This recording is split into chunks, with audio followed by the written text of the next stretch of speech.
Hinckley nears full freedom 41 years after shooting Reagan. A federal judge is set to preside over an important hearing for John Hinckley, the man who shot President Ronald Reagan in 1981 and is on the verge of being released from all remaining restrictive conditions. U.S. District Court Judge Paul L. Friedman said in September that he would free Hinckley from restrictions on June 15 as long as Hinckley continued to do well. Officials say Hinckley has, and Wednesday's hearing, which Hinckley will not attend, is not expected to alter those plans. Hinckley was confined to a mental hospital in Washington for more than 2 decades after a jury found him not guilty by reason of insanity in shooting Reagan. But starting in 2003, Friedman began allowing Hinckley to live for longer stretches in the community with requirements like attending therapy and restrictions on where he can travel. He's been living full-time in Virginia since 2016, though still under restrictions. Those include allowing officials access to his electronic devices, email and online accounts, being barred from traveling to places where he knows there will be someone protected by the Secret Service, and giving 3 days notice if he wants to travel more than 75 miles (120 kilometers) from his home in Virginia. In July, Hinckley, who plays guitar and sings and has shared his music on a YouTube channel, plans to give a concert in Brooklyn, New York.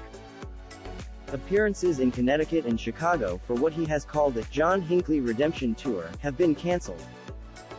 The judge has said that Hinckley, who turned 67 Sunday, has displayed no symptoms of active mental illness, no violent behavior and no interest in weapons since 1983.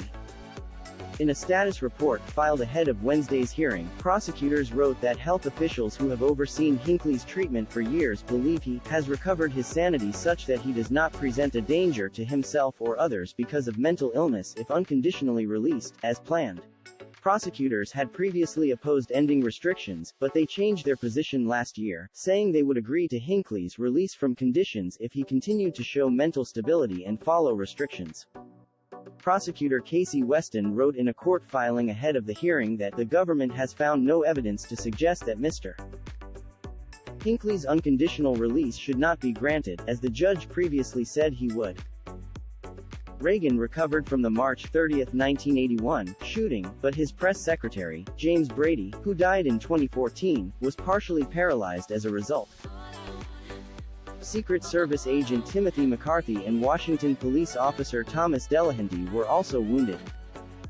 Reagan died in 2004. In the 2000s, Hinckley began, with the judge's approval, making visits to his parents' home in Williamsburg, Virginia. His father died in 2008, but in 2016 he was given permission to live with his mother full-time. Still, he was required to attend individual and group therapy sessions, was barred from talking to the media and could only travel within a limited area. Secret Service would also periodically follow him. Hinckley's mother died in 2021. He has since moved out of her home. In recent years, Hinckley has made money by selling items at an antique mall and by selling books online. Hinckley has said on his YouTube channel that he has started a record label, Emporia Records, and that his first release will be a 14-song CD of his music.